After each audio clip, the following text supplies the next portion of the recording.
നന്ദുവിന്റെ സ്ഥിതി കുറച്ച് ക്രിട്ടിക്കൽ ആവുന്നുണ്ട് കേട്ടോ. ഈ ഒരു അവസ്ഥ ആദർശ് നയനെ അറിയുന്നില്ല. കാരണം നയന അവിടെ നിന്ന് പൊട്ടി കരഞ്ഞോണ്ടിരിക്കുകയാണ് കേട്ടോ ആദർശിനോട്. ആദർശ് നയനെ കുറെ സമാധാനിപ്പിക്കുന്നുണ്ട്. നീ വിഷമിക്കണ്ട, എല്ലാം മാറിക്കോളും. നീ ഇങ്ങനെ വിഷമിച്ചാല് നിന്റെ അച്ഛനോടും അമ്മയോടും എങ്ങനെ ഈ കാര്യം പറയും? വേണ്ട ആദർശേട്ടാ, ഒന്നും പറയണ്ട, എനിക്ക് പേടിയാ. അവരോട് പറഞ്ഞാൽ അവർ ആകെപ്പാടെ തകർന്നു പോവും. അല്ലെങ്കിൽ തന്നെ ഞങ്ങൾ രണ്ട് പെമ്മക്കളുടെ ജീവിതം ഒരു തുലാസിലായി നിൽക്കല്ലേ. ഈ സമയത്ത് നന്ദുവിന്റെ കാര്യം കൂടി അറിഞ്ഞാല് അവർ വല്ലാണ്ട് വിഷമിക്കും എന്നൊക്കെ പറയുമ്പോൾ ആദർശ് പറയാണ്, അതെങ്ങനെ നിന്റെ ജീവിതം തുലാസിലാണെന്ന് നീ പറയാൻ പറ്റും? ഞാനില്ല നിന്റെ കൂടെ, ജീവിതകാലം മുഴുവനും നിന്റെ കൂടെ ഞാനുണ്ടാവും. അതുകൊണ്ട് ഒരിക്കലും ഇനി നീ അങ്ങനെ പറയരുതെന്ന് പറയുന്നുണ്ട്. ആദർശന്റെ കൂടെ ഉണ്ടെങ്കിൽ പിന്നെ എനിക്ക് ഒരു പേടിയില്ല ആദർശട്ടാ, ഞാൻ എല്ലാം മറികടക്കും എന്നൊക്കെ പറയുന്നുണ്ട്. ആദർശ് പറയാണ്, നീ വന്നേ, എന്തെങ്കിലും ചായ വരും കുടിച്ചിട്ട് വരാം. വേണ്ട ആദർശട്ടാ, എനിക്കൊന്നും വേണ്ട, എനിക്കൊന്നും കഴിക്കാനും തോന്നില്ല. എന്റെ നന്ദു അവളൊന്ന് കണ്ണു തുറന്ന് കണ്ടാൽ മതി, എനിക്ക് അത്ര മാത്രം മതി എന്ന് പറയാണ്.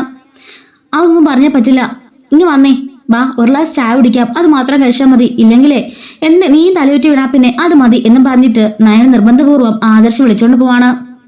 അങ്ങനെ ക്യാൻറ്റീനിൽ പോയിട്ട് നയനയ്ക്ക് കോഫി മേടിച്ചു കൊടുക്കാറുണ്ട് ആദർശ്.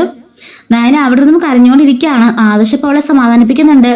നിന്റെ കൂടെ മരണം വരെ ഞാനുണ്ടാവും, നീ അതോർത്തൊന്നും വിഷമിക്കണ്ട, ഒരിക്കലും നീ വിഷമിക്കണ്ട, എന്നും നിന്റെ കൂടെ ഞാനുണ്ടാവും എന്നൊക്കെ പറഞ്ഞ് ആദർശ് സമാധാനിപ്പിക്കുകയാണ്. ഈ സമയത്തായിരിക്കും നന്ദുവിനവിടെ സ്റ്റേജ് കുറച്ച് വഷളാവുന്നത്. അപ്പോഴേക്കും ഡോക്ടേഴ്സ് എല്ലാം ഓടി വരുന്നുണ്ട്, എല്ലാവരുടെ ചെക്ക് ചെയ്യാണ്. അപ്പോഴേക്കും ഒരു സൈൻ മേടിക്കാനായിട്ട് ആ ഡോക്ടർ ഒന്ന് നയനെ അന്വേഷിക്കുകയാണ്. അപ്പൊ നയനെ ആദർശിനെയും കാണുന്നില്ല. ഇവിടെ ഉണ്ടായിരുന്നല്ലോ, ഇവരുടെ എവിടെ പോയെന്ന് ആലോചിക്കുകയാണ്. അങ്ങനെ പെട്ടെന്ന് ഡോക്ടർ ഫോൺ എടുത്ത് ആദർശിനെ കോൾ ചെയ്യുന്നുണ്ട്. പക്ഷെ ആദർശിന് കോള് പോകുന്നില്ല കേട്ടോ. അപ്പൊ ഓർക്കാണ്, പക്ഷെ ഇവരെന്ത് പണിയാ കാണിച്ചത്, ഇവരിത് എവിടെ പോയതായിരിക്കും? നേഴ്സിനോട് ചോദിക്കുന്നുണ്ട്, ഇവർ ഇന്നലെ കണ്ടോ എന്ന്. ഡോക്ടർ ആ കുട്ടി ഒരുപാട് കരഞ്ഞറിഞ്ഞ് തളർന്നിരുന്നു, ഒരു കോഫി മേടിച്ചു കൊടുക്കാന്ന് പറഞ്ഞ് ക്യാൻറ്റീനിലേക്ക് പോയതാണ് എന്ന് ആയിരിക്കുമെന്ന് പറയുന്നുണ്ട്. അവരിപ്പോ വിളിക്കാൻ എന്താ ചെയ്യാ, ഞാൻ സെക്യൂരിറ്റിയോട് പറയട്ടെ എന്ന് ചോദിക്കുമ്പോൾ നിക്ക്, ഞാനെങ്കിൽ അദ്ദേഹത്തെ ഒന്ന് വിളിച്ചു നോക്കാന്ന് പറഞ്ഞിട്ട് നേഴ്സിനോട് പൊക്കോളാൻ പറയാണ്.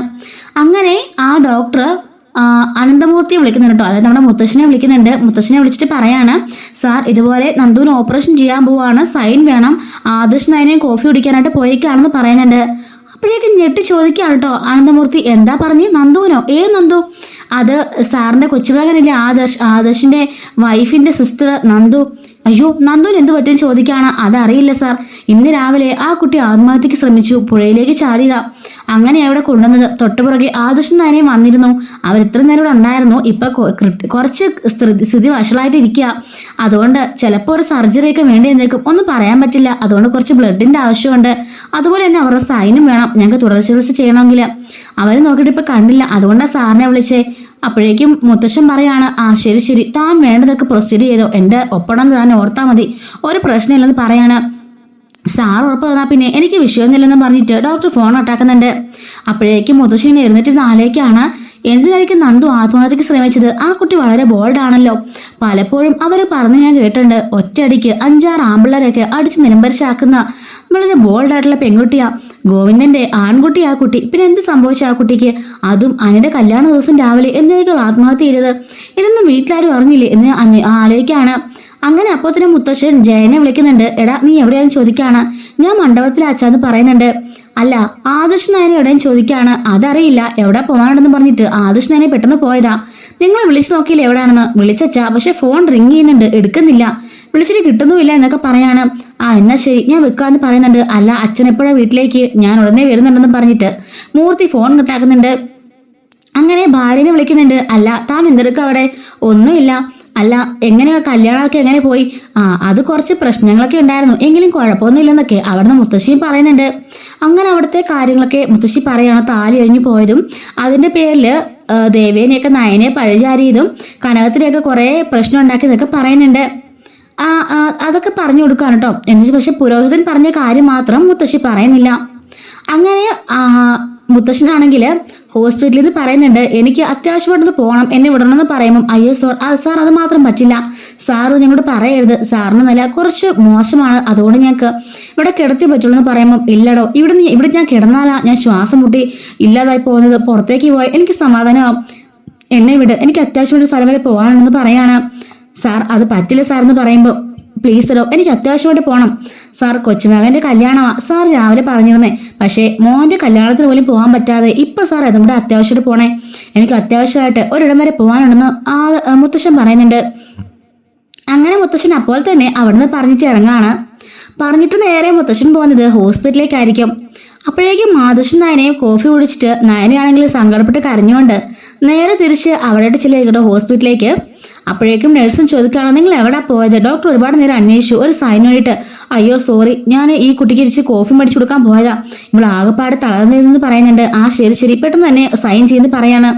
അങ്ങനെ ആദർശ് സൈൻ ചെയ്ത് കൊടുക്കുന്നുണ്ട് കേട്ടോ. എന്തായാലും ചെറിയ സർജറി ഇപ്പോൾ ആവശ്യമായിട്ട് വരും, ബ്ലഡും അറേഞ്ച് ചെയ്യണം, ബ്ലഡ് ബാങ്കിലേക്ക് നിങ്ങൾ പറഞ്ഞിട്ടുണ്ട്, പകരം ബ്ലഡ് അറേഞ്ച് ചെയ്യണമെന്ന് പറയാണ്. അതൊക്കെ ശരിയാ, എന്താ ഇപ്പോൾ അത്യാവശ്യമായിട്ട്? അല്ല, സ്ഥിതി കുറച്ച് പ്രശ്നമാണെന്ന് പറയുമ്പോഴേക്കും നയനെ പൊട്ടിക്കരയുന്നുണ്ട്. ആദർശേട്ടാ എനിക്ക് പേടിയാവെന്ന് പറഞ്ഞിട്ടുണ്ട്. ഇല്ലടോ നന്ദനൊന്നും സംഭവിക്കില്ല, താൻ വിഷമിക്കാതിരിക്കുന്നു പറയാണ്. അപ്പോഴേക്കും വീണ്ടും നയനവിടുന്ന് പൊട്ടിക്കരയാണ് ആദർശിനെ കെട്ടിപ്പിടിച്ചുകൊണ്ട്. ആദർശ് പറയാണ്, താൻ വിഷമിക്കാതിരിക്കുക, താനോട് തളർന്നു പോകാൻ ഞാൻ എന്ത് ചെയ്യുന്നതൊക്കെ ചോദിക്കുന്നുണ്ട്. എന്നിട്ട് ഡോക്ടർ അകത്തുനിന്ന് ഇറങ്ങിയിട്ട് പറയാണ്, ചെറിയൊരു ക്രിട്ടിക്കൽ സ്റ്റേജ് ഉണ്ടായിരുന്നു, ഇപ്പൊ ഒന്ന് റിലാക്സ് ആവുന്നുണ്ട്, മരുന്നുകളോടൊക്കെ ഇപ്പോഴൊന്ന് പ്രതികരിക്കാൻ തുടങ്ങിയത്, ഇപ്പൊ സമാധാനമായി, നിങ്ങൾ ഇനിയിപ്പോ വിഷമിക്കണ്ട എന്ന് പറയുന്നുണ്ട്. കുറച്ചു നേരത്തെ ഒരു 5 മിനിറ്റ് മുമ്പേ സ്ഥിതി കുറച്ചൊന്ന് വഷളായിരുന്നു, ഞാൻ ആകെപ്പാടെ ഒന്ന് ഇതായി പോയി എന്നൊക്കെ ഡോക്ടർ പറയണം. ഇനിയിപ്പൊ താൻ പേടിക്കണ്ട, ആ ഒരു അപകടനിലയൊക്കെ തരണം ചെയ്തു എന്ന് പറയുന്നുണ്ട്. ചില കേസിലൊക്കെ ഇങ്ങനെ ഉണ്ടാവും, ചെറിയൊരു ഫിക്സ് പോലെ ഉണ്ടായതാ, ഇപ്പൊ സാറില്ലെന്ന് പറയാണ്. ഇതിനു മുമ്പ് ഈ കുട്ടിക്ക് ഇങ്ങനെ ഉണ്ടായിട്ടുണ്ടെന്ന് ചോദിക്കുമ്പോൾ ഇല്ല ഡോക്ടർ, ഇതുവരെ അങ്ങനൊന്നും ഉണ്ടായിട്ടില്ല, ഞങ്ങൾക്ക് അങ്ങനൊന്നും അറിയത്തില്ലെന്ന് പറയാണ്. എന്തായാലും ഇനിയിപ്പോ പേടിക്കണ്ട, ഇനിയിപ്പോ വിഷമിക്കാനുള്ള കാര്യങ്ങളൊന്നുമില്ല, എല്ലാം റെഡിയായിട്ടുണ്ട് എന്ന് പറഞ്ഞ് ഡോക്ടർ പോവാണ്.